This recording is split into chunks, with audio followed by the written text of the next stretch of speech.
Hello everyone, this is Elaine from Home Plus Malaysia. So today I want to introduce you our HD1 smart lock with a door handle design.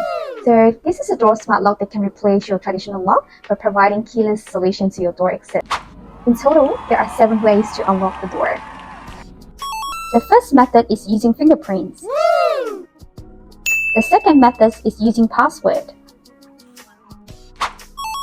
The third method is using phantom password.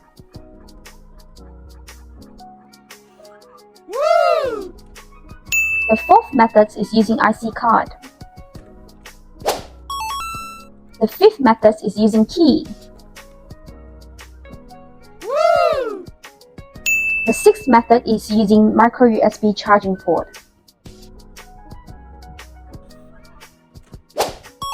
The seventh method is using apps to create time-limited password. This HD1 model is using AA batteries to supply power. 4 batteries can last 6 to 8 months, and 8 batteries can last 1 year and above.